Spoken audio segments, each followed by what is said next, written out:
ವರ್ಷದಲ್ಲಿ ಮೇಷರಾಶಿಗೆ ಏನಕ್ಕೆ ಸಮಸ್ಯೆ, ಯಾವ ರೀತಿಯಾದಂಥ ಫಲಗಳು ಅಂತ ನೋಡೋಕೆ ಹೋದಾಗ ನೋಡಿ, ಮೇಷರಾಶಿಯವರಿಗೆ 2025ನೇ ಇಸವಿಯ ಆರಂಭದಲ್ಲಿ ಆಘಾತವನ್ನು ಉಂಟು ಮಾಡ್ತಾನೆ ಶನಿ ಮಹಾತ್ಮ. 7.5 ಆರಂಭ ಅದು ವರ್ಷದ 1ನೇ ತಾರೀಕೆ ಆಗುತ್ತೆ. ಅಂದರೆ ಏಪ್ರಿಲ್ 1ನೇ ತಾರೀಕೆ ನಿಮಗೆ ಜನ್ಮಕ್ಕೆ ಇದ್ದಂಥ ಶನಿಯ ಅನುಕೂಲಕರವಾದಂತಹ ಶನಿಗ್ರಹ 7.5 ಆರಂಭವನ್ನು 1ನೇ ತಾರೀಕಿಂದ ಮಾಡ್ತಿದ್ದಾರೆ. ಅದು ಏಪ್ರಿಲ್ 1 ಸ್ಟಾರ್ಟ್ ಆಗುತ್ತೆ. ಅದು ಮೇಷರಾಶಿವರೆಗೆ 7.5 ಆರಂಭವಾಯಿತು ಅಂತ ಅಂದರೆ ಪ್ರಾರಂಭದಲ್ಲಿ ಅದು ಕೊಡುವಂಥದ್ದು ಕೋಪದ ವಾತಾವರಣ, ಶತ್ರುಬಾಧೆ, ಕಲಹಗಳು, ಗೊಂದಲಗಳು, ಆರೋಗ್ಯದಲ್ಲಿ ಏರುಪೇರುಗಳು, ಇದೆಲ್ಲವನ್ನು ಸಹ ಅದು ಸೃಷ್ಟಿ ಮಾಡುತ್ತೆ. ನೀವು ನೋಡ್ಬೋದು, 7.5 ಆರಂಭವಾದ ತಾಳ್ಮೆಯನ್ನು ಕಳ್ಕೊಳ್ತಾನೆ ಮನುಷ್ಯ. ಸಣ್ಣ ಸಣ್ಣ ವಿಚಾರಗಳಿಗೂ ಸಹ ಕೋಪವನ್ನು, ಗೊಂದಲಗಳನ್ನು ಇದೆಲ್ಲವೂ ಸಹ ಮಾಡ್ಕೊಳ್ತಾ ಇರ್ತಾನೆ. ನಮಗೆ ಮಿತ್ರನಾದಂಥವನು ಶತ್ರು ಆಗ್ತಾನೆ. ಕೋಪಗಳಲ್ಲಿ ಮಾಡಿಕೊಳ್ಳುವಂಥ ಅವಘಡಗಳಿಂದ ಸಂಕಷ್ಟವನ್ನು, ಸಮಸ್ಯೆಯನ್ನು ಇವೆಲ್ಲವೂ ಸಹ ಅನುಭವಿಸುವಂತಹ ವಾತಾವರಣ ಇರುತ್ತೆ. ನಾನು ಹೇಳುವಂಥದ್ದು, ಮೇಷರಾಶಿಯವರು 2025ಕ್ಕೆ ಆರಂಭವಾದರೆ ಅದು 2025ನೇ ಏಪ್ರಿಲ್ 1 ಆರಂಭವಾದರೆ 7.5 ಆರಂಭದ 2.5 ವರ್ಷಗಳ ಕಾಲದ ಸಂಕಷ್ಟವನ್ನು ಮೇಷರಾಶಿಯವರು ಅನುಭವಿಸ್ತಾರೆ. ಅದು 2.5 ವರ್ಷಗಳ ಕಾಲ ಅದು ನಿಮಗೆ ದ್ವಾದಶ ಸ್ಥಾನ ಅಂತ ನಾವು ಹೇಳ್ತಿರ್ತೀವಿ. 12ನೇ ಮನೆಯಲ್ಲಿದ್ದಂತಹ ಶನಿ ದೊಡ್ಡ ಮಾರಕ, ಕಂಟಕ ಶನಿ, ಮಾರಕ ಶನಿ ಅಂತ ನಾವು ಹೇಳ್ತಿರ್ತೀವಿ. ನಾನು ಹೇಳುವಂಥದ್ದು, ಮೇಷರಾಶಿಯವರು ಭಯವನ್ನು ಪಡಬೇಕಾಗಿಲ್ಲ, ಆತಂಕವನ್ನು ಪಡಬೇಕಾಗಿಲ್ಲ. ಖಂಡಿತವಾಗಿ ನಾನೀಗ ಹೇಳಿದಷ್ಟು ಸಮಸ್ಯೆಗಳು ನಿಮಗೆ ಕಾಡಲಿಕ್ಕೆ ಆರಂಭವನ್ನು ಮಾಡುತ್ತೆ. ನೀವು ಮುಂಚಿತವಾಗಿ ಸಿದ್ಧತೆಗಳನ್ನು ಮಾಡ್ಕೊಳ್ಳಿ. ಭಗವಂತ ಹೇಳ್ತಾನೆ, ಶನಿ ಮಹಾತ್ಮ ಹೇಳುವಂಥದ್ದು, ನೀವು ಎಲ್ಲರೂ ಕಥೆಯನ್ನು ಕೇಳಿರ್ತೀರಲ್ಲ, ಶನಿ ಮಹಾತ್ಮನ ಕಥೆ. ಅವನೊಬ್ಬ ಮನೆಗೆ ಒಬ್ಬ ಯಜಮಾನ ರೀತಿಯಲ್ಲಿ, ದೇಶಕ್ಕೆ ಒಬ್ಬ ಲೀಡ್ರ್ ಇದ್ದಂಗೆ, ನಮ್ಮ ಮನೆಗೆ ಯಜಮಾನ ಇದ್ದಂಗೆ. ಅವನೇನು ಹೇಳ್ತಾನೆ ಅಂತಂದರೆ, ನಾನು ಜನ್ಮಕ್ಕೆ ಬಂದಿದ್ದೀನಿ, ಅದನ್ನು ಖುಷಿಯಾಗಿ ನೀವು ತೆಗೆದುಕೊಳ್ಳಿ, ಭಯದಲ್ಲಿ ತೆಗೆದುಕೊಳ್ಬೇಡಿ. ಹಾಗಾದರೆ ನೀವು ಏನು ಮಾಡಬೇಕು? ನಾನು ನಿಮ್ಮ ಜಾಗಕ್ಕೆ ಬಂದಾಗ, ನಿಮ್ಮ ಸ್ಥಾನಕ್ಕೆ ಬಂದಾಗ ನೀವೇನು ಮಾಡಬೇಕು ಅಂತಂದರೆ, ಧರ್ಮವನ್ನು ಬಿಡಬೇಡಿ, ಅಧರ್ಮಕ್ಕೆ ಹೋಗಬೇಡಿ, ಸ್ತ್ರೀಯರಿಗೆ ಅವಮಾನವನ್ನು ಮಾಡಬೇಡಿ. ನೋಡಿ, ಧರ್ಮವನ್ನು ಬಿಡಬಾರ್ದು, ಅಧರ್ಮವನ್ನು ನಾವು ಮಾಡಬಾರ್ದು, ಸ್ತ್ರೀಯರಿಗೆ ಗೌರವ ಕೊಡೋದನ್ನು ಮರಿಬಾರ್ದು, ಸುಳ್ಳು, ಮೋಸ, ವಂಚನೆ, ದಗ ಇಷ್ಟನ್ನು ಮಾಡಬಾರ್ದು. ಇಷ್ಟನ್ನು ಮಾಡ್ದಲ್ಲೇ ನೀವು ಎಷ್ಟೇ ಕಷ್ಟ ಬಂದರೂ ನಾನು ಧರ್ಮವನ್ನು ಬಿಡೋದಿಲ್ಲ ಕಣಯ್ಯ ಅಂತ ಇದ್ದರೆ, ನಿಮಗೆ 7.5 ಶನಿ ಬಂದಿರುವಂಥದ್ದು ನಿಮಗೆ ಗೋಚರಕ್ಕೆ ಬರೋದಿಲ್ಲ. ಯಾವಾಗಲೂ ಸಹ ಹನುಮಾನ್ ಚಾಲೀಸ್ ಹೇಳ್ಕೊಳ್ಳಿ, ಹನುಮಂತನ ಧ್ಯಾನವನ್ನು ಮಾಡಿ, ಶನಿ ಮಹಾತ್ಮನನ್ನು ಪ್ರಾರ್ಥನೆ ಮಾಡ್ಕೊಳ್ತಾ ಇರಿ. ಪ್ರತಿ ಶನಿವಾರ ತೈಲಾಭಿಷೇಕ ಹನುಮಂತನಿಗೆ ಮಾಡಿ. ಹನುಮಂತನಿಗೆ ಪೂಜೆ ಮಾಡಿದಷ್ಟು ನಿಮಗೆ ಶನಿಯ ದೋಷ ಕಡಿಮೆ ಆಗ್ತಾ ಬರ್ತಿರ್ತದೆ. ಈ ಮೇಷರಾಶಿಯರು ಇದನ್ನು ಮಾಡ್ಕೊಂಡು ಬಂದರೆ ಖಂಡಿತವಾಗಿ ಅವರಿಗೆ 7.5 ಅನುಭವಗಳೇ ಇಲ್ಲದ ಹಾಗೆ ಅವರು ಜೀವನವನ್ನು ಮಾಡಬಹುದು. ಇದು ಮೇಷರಾಶಿಯವರಿಗೆ 2025ರಲ್ಲಿರುವಂತಹ ಸಮಸ್ಯೆಗಳಿಗೆ ಪರಿಹಾರ. ಇದರಲ್ಲಿ ಹೊಸ ವರ್ಷದ ಆರಂಭದ ಯಾವ್ಯಾವ ರಾಶಿಗಳಿಗೆ ಫಲಗಳು ತೆಗೆದುಕೊಂಡಾಗ ನಾನು ಹೇಳುವಂಥದ್ದು, ವೃಷಭ ರಾಶಿಯವರು ನೋಡಿ 2025 ಎಷ್ಟೆಷ್ಟು ಕಷ್ಟಗಳನ್ನು ಅನುಭವಿಸಿದ್ರು ಗೊತ್ತಾ? 2025 ಕೈ ಹಾಕಿದ ಕೆಲಸವೆಲ್ಲವೂ ಸಹ ನಷ್ಟಕ್ಕೆ ಹೋದಂಥದ್ದು. ವ್ಯಾಪಾರ ವ್ಯವಹಾರದಲ್ಲಿ ತುಂಬ ನಷ್ಟಗಳು, ಕೈ ಹಾಕಿದ ಕೆಲಸಗಳೆಲ್ಲವೂ ವಿಳಂಬಗಳು, ಮನೆಗಳಲ್ಲಿ ಶುಭ ಕಾರ್ಯಗಳ ಗೊಂದಲಗಳು, ಮತ್ತು ಜೊತೆಯಲ್ಲಿ ನೀವು ಯಾವುದೇ ಒಂದು ಪ್ರಯತ್ನವನ್ನು ಮಾಡೋಕ್ಕೆ ಹೋದಾಗ ಭಾಳ ಸಮಸ್ಯೆಗಳನ್ನು ಅನುಭವಿಸಿದಂತಹ ರಾಶಿ ಯಾರು ಅಂತ ಅಂದರೆ ಅದು ವೃಷಭ ರಾಶಿ ಅನುಭವಿಸ್ತು. ವೃಷಭ ರಾಶಿಯವರಿಗೆ ಈಗ ಅತ್ಯಂತ ಲಾಭದಾಯಕವಾದಂತಹ ವರ್ಷ. ಅದು 2.5 ವರ್ಷಗಳ ಕಾಲ ಶನಿಯ ಯೋಗದ ಫಲ ನಿಮಗೆ ಸಿಗುತ್ತೆ. ಶನಿ 11ನೇ ಮನೆಗೆ ಬಂದಾಗ ಭಾಗ್ಯಸ್ಥಾನ ಅಂತ ನಾವು ಹೇಳ್ತಿರ್ತೀವಿ. ಈ ರಾಶಿಯವರಿಗೆ ಪಿತ್ರಾರ್ಜಿತ ಸತ್ತುಗಳು ಸಿಗುವಂತಹ ಅನುಕೂಲ ಭಾಳ ಇದೆ ಅವರಿಗೆ. ಯಾವುದಾದ್ರೂ ಹಳೆಯ ಜಾಗದ ಅನುಕೂಲಗಳು, ಯಾವುದೋ ನಿಮಗೆ ಹಳೆಯದು ಯಾವುದೋ ನಿಮಗೆ ಭೂಮಿ ಬರಬೇಕಾಗಿತ್ತು, ಹಣಕಾಸಿನ ವ್ಯವಹಾರದಲ್ಲಿ ಬರಬೇಕಾಗಿತ್ತು, ಯಾವುದಾದ್ರೂ ಒಂದು ಸುಮಾರು ವರ್ಷಗಳಿಂದ ಪ್ರಯತ್ನ ಪಡ್ತಿದ್ದಂಥ ಕೆಲಸಗಳು ಆಗ್ತಾನೇ ಇಲ್ಲ ಅನ್ನುವಂಥದ್ದು, ಇದೆಲ್ಲವೂ ಸಕ್ಸಸ್ ಆಗುವಂತಹ ವರ್ಷ 2025ನೇ ವರ್ಷ.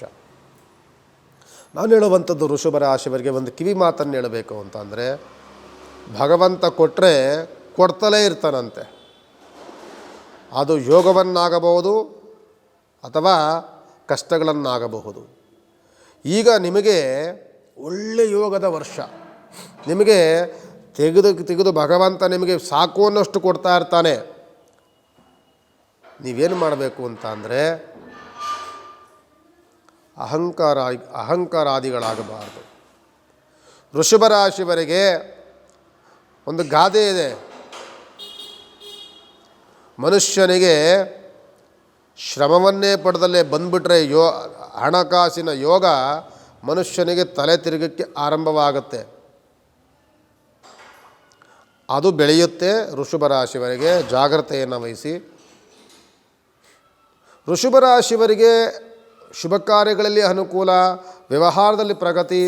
ಈ ರಾಶಿಯವರಿಗಿರುವತ್ತು ಉತ್ತಮವಾದಂತಹ ಪ್ರಮೋಷನ್ಸು ಮತ್ತು ಹೊರದೇಶಕ್ಕೆ ಹೋಗುವಂತಹ ಯೋಗ, ಹಣಕಾಸಿನ ಲಾಭ, ಮನೆ ಕಟ್ಟುವಂತಹ ಯೋಗ, ಮದುವೆಗಳು ಮನೆಗಳೇ ಶುಭ ಕಾರ್ಯಗಳಾಗುವಂತಹ ಯೋಗ, ಪ್ರಯತ್ನಿಸಿದ ಕೆಲಸಗಳಲ್ಲೂ ಸಫಲತೆಯನ್ನು ಕಾಣುವಂತಹ ಅತ್ಯಂತ ಲಾಭದಾಯಕವಾದಂಥ ಶುಭಯೋಗ ಇರುವಂತಹ ವೃಷಭ ರಾಶಿಯವರಿಗೆ ಎಷ್ಟು ಲಾಭ ಸಿಗುತ್ತೋ ಅಷ್ಟೇ ಅದು ಸಮಸ್ಯೆಯನ್ನು ದೂಡುತ್ತೆ. ಯಾಕೆ ಅಂತಂದರೆ, ನಾನತ್ವವನ್ನು ಬೆಳೆಸ್ಕೊಂಡಾಗ ಅಹಂಕಾರವನ್ನು ಪಡಬೇಡಿ, ಇನ್ನೊಬ್ಬರಿಗೆ ಜಂಬದ ಮಾತುಗಳನ್ನು ಮಾಡಬೇಡಿ, ಇನ್ನೊಬ್ಬರಿಗೆ ಅವಮಾನಗಳನ್ನು ಮಾಡಬೇಡಿ, ಇನ್ನೊಬ್ಬರಿಗೆ ಕಾಲೆಳೆಯುವಂಥ ಕೆಲಸಗಳನ್ನು ಮಾಡಬೇಡಿ, ಅಧರ್ಮಕ್ಕೆ ಇಳಿಬೇಡಿ.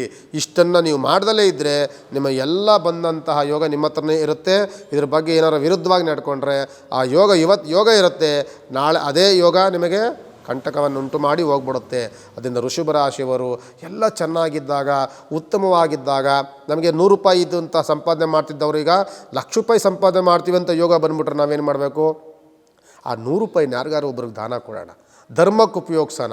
ಯಾವುದಾದ್ರೂ ಒಂದು ದಾನ, ಧರ್ಮ, ಯೋಗ, ಬರವ, ಬಲ್ಲಿಗ ಇಂಥವ್ರಿಗೆ ಏನಿಗಾದರೂ ಒಂದು ಕೊಟ್ಟು ನಮ್ಮಲ್ಲಿರುವಂತಹ ಒಂದು ರೀತಿಯಾದಂತಹ ನಮ್ಮಲ್ಲಿರುವಂತಹ ದಾನವನ್ನು ಕೊಡೋಣ, ಕರ್ಮವನ್ನು ಕಳ್ಕೊಳ್ಳೋಣ. ಇದನ್ನು ಮಾಡಿ ವೃಷಭ ರಾಶಿಯವರು ಬಹಳ ಅನುಕೂಲಕರವಾಗುತ್ತೆ. 2025 ವೃಷಭ ರಾಶಿಯವರಿಗೆ ಅತ್ಯಂತ ಯೋಗ ಫಲವನ್ನು ಕೊಡುವಂತಹ ವರ್ಷ. ನಾನು ಹೇಳುವಂಥದ್ದು 2025ನೇ ಇಸ್ವಿಯಲ್ಲಿ ಗುರುಗಳೇ ನಮ್ಮ ಮಿಥುನ ರಾಶಿಯವರು ಹೇಗಿದೆ ನೋಡಿ. ಮಿಥುನ ರಾಶಿಯವರಿಗೆ ದೊಡ್ಡ ಮಟ್ಟದ ಲಾಭ ಇಲ್ಲ, ದೊಡ್ಡ ಮಟ್ಟದ ನಷ್ಟ ಇಲ್ಲ, ಮಧ್ಯಮವಾಗಿ ನಡ್ಕೊಂಡು ಹೋಗುವಂತಹ ಯೋಗ. ಗುರುವು ಜನ್ಮದಲ್ಲಿ ಕೂತ್ಕೊಳ್ತಾರೆ. ಗುರುವು ಜನ್ಮರಾಶಿನಲ್ಲಿ ಗುರು ಬಂದು ಅದು ಬುಧನ ಮನೆಗೆ ಬರ್ತಾರೆ. ಬುಧನ ಸ್ವಕ್ಷೇತ್ರವಾದಂತಹ ಮಿಥುನ ರಾಶಿಗೆ ಬರುವಂಥವನು ಗುರುಗ್ರಹ. ಇಲ್ಲಿ ಗುರು ಮತ್ತು ಬುಧ ಏನಾಗ್ತಾರೆ ಅಂತಂದರೆ ತಂದೆ ಮಕ್ಕಳ ಸಂಬಂಧಗಳಾಗುತ್ತೆ. ಮಗನ ಮನೆಗೆ ಅಪ್ಪ ಬರುವಂಥದ್ದು. ದಶಮ ಸ್ಥಾನದಲ್ಲಿರುವಂತಹ ಶನಿಯ ಯೋಗ. ಶನಿ ದಶಮ ಸ್ಥಾನಕ್ಕೆ ಬಂದಾಗ ತಟಸ್ಥ ಸ್ವಭಾವವನ್ನು ಪಡ್ಕೊಳ್ತಾರೆ. ದೊಡ್ಡ ಯೋಗವೂ ಇಲ್ಲ, ನಷ್ಟವೂ ಇಲ್ಲ. ತಟಸ್ಥ ಸ್ವಭಾವವನ್ನು ಅವರು ವೀಕ್ಷಣೆಯನ್ನು ಮಾಡುವಂಥ ಸ್ಥಾನದಲ್ಲಿ ಕೂತಿರ್ತಾರೆ ಶನಿ ಮಹಾತ್ಮ. ಹಾಗಾದರೆ ಮಿಥುನ ರಾಶಿಗೆ ಫಲಗಳೇನು ಅಂತ ಅಂದಾಗ ತಂದೆಯಿಂದ ಯೋಗ ಸಿಗುತ್ತೆ, ನಿಮಗೆ ಪುತ್ರನಿಂದ ಯೋಗ ಸಿಗುತ್ತೆ, ಉತ್ತಮವಾದಂಥ ಮಕ್ಕಳು ನಿಮಗೆ ಒಳ್ಳೆಯ ಹೆಸರನ್ನು ತಂದುಕೊಡ್ತಾರೆ. ನನ್ನ ಮಗ ಒಳ್ಳೆ ಕೆಲಸ ಮಾಡಿಕೊಂಡಿದ್ದ, ನನ್ನ ಮಗನಿಂದ ನನಗೆ ಹೆಸರು ಚೆನ್ನಾಗಿ ಬಂತು ಅನ್ನುವಂತಹ ಒಂದು ದಿನ ತಂದೆಗೆ ಬರುತ್ತೆ. ಮಕ್ಕಳಿಗೆ ತಂದೆ ಮಾಡಿದಂತಹ ಒಳ್ಳೆಯ ದಾನ, ಧರ್ಮ, ಹೆಸರು, ಕೀರ್ತಿ ಎಲ್ಲವೂ ಸಹ ಇವರಿಗೆ ಇನ್ಕ್ಲೂಡಿಗಾಗಿ ಇವರಿಗೆ ಉತ್ತಮವಾದಂತಹ ಅನುಕೂಲಗಳು, ವ್ಯವಹಾರದಲ್ಲಿ ಪ್ರಗತಿಗಳು, ಕೆಲಸ ಕಾರ್ಯಗಳಲ್ಲಿ ಅನುಕೂಲ, ವ್ಯಾಪಾರದಲ್ಲಿ ಉದ್ಯೋಗ ಪ್ರಗತಿ, ಇದೆಲ್ಲವೂ ಸಹ ಮಿಥುನ ರಾಶಿಯವರಿಗೆ ಗುರುವಿನ ಬಲದಿಂದ ಬರುತ್ತೆ. ಹಾಗಾದರೆ ಮಿಥುನ ರಾಶಿಯವರಿಗೆ ಸಮಸ್ಯೆಗಳೇನಾದರೂ ಬರುತ್ತಾ ಗುರುಗಳೇ? ಖಂಡಿತವಾಗಿ ಆಗಾಗಲೇ ಸಮಸ್ಯೆಗಳು ಬರ್ತಾ ಇರುತ್ತೆ. ಆರೋಗ್ಯದಲ್ಲಿ ವ್ಯತ್ಯಾಸಗಳಾಗ್ತಾ ಇರುತ್ತೆ. ಯಾಕೆ ಅಂದರೆ ಕುಜಗ್ರಹ ಅಷ್ಟು ಯೋಗವೇನು ತಂದುಕೊಡುವಂಥದ್ದಲ್ಲ. ಮಿಥುನ ರಾಶಿಯವರಿಗೆ ಕಂಟಕವಾದಂಥ ಆಗುವಂಥವನೇ ನಿಮಗೆ ವಿಶೇಷವಾಗಿ ತಿಳ್ಕೊಳ್ಳಿ. ಅವನು ಯಾರು ಅಂತ ಅಂದರೆ ಕುಜಗ್ರಹ ಆಗಾಗಲೇ ನಿಮ್ಮ ಆರೋಗ್ಯದಲ್ಲಿ ಸ್ವಲ್ಪ ಸಣ್ಣದಾಗಿ ಏಟನ್ನು ಹಾಕ್ತಾ ಇರ್ತಾನೆ. ಅದ್ರ ಬಗ್ಗೆ ಗಮನವನ್ನು ಹರಿಸ್ಕೊಳ್ಬೇಕಾಗ್ತದೆ. ನಾವು ಆಗಾಗಲೇ ಸುಬ್ರಹ್ಮಣ್ಯ ಸ್ವಾಮಿ ಧ್ಯಾನವನ್ನು ಮಾಡಬೇಕು, ಮನೆದೇವರ ಉಪಾಸನೆಗಳನ್ನು ಮಾಡಬೇಕು. ಜೊತೆಯಲ್ಲಿ ವಿಶೇಷವಾಗಿ 3ನೇ ಮನೆಗೆ ಬರುವಂತಹ ಕೇತುಗ್ರಹ, 3ನೇ ಮನೆಗೆ ಕೇತುಗ್ರಹ ಬಂದರೆ ಶತ್ರು ಬಾಧೆಗಳನ್ನು ತಂದುಕೊಡ್ತಾನೆ. ಅಸೂಯೆ ಜನಗಳು ಸಿಗ್ತಾರೆ ನಿಮಗೆ.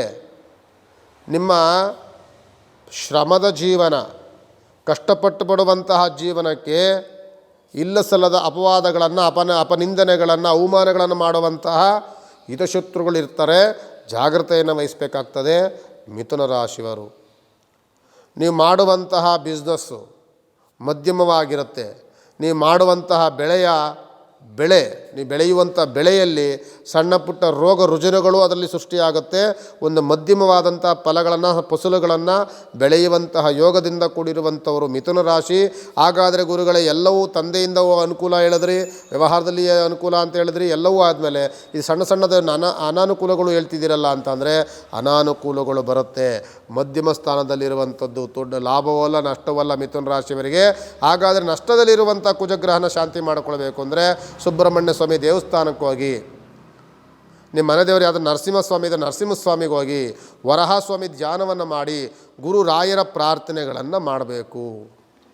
ಇದನ್ನು ಮಾಡೋದ್ರಿಂದ ಮಿಥುನ ರಾಶಿಯವರಿಗೆ ಆಗುವಂಥ ಸಮಸ್ಯೆಗಳು ಸ್ವಲ್ಪ ಕಡಿಮೆ ಆಗುತ್ತೆ. ಆದರೂ ಸಹ ನಿಮ್ಮ ಬೆಳವಣಿಗೆ ಆಗ್ತಾ ಇರುತ್ತೆ.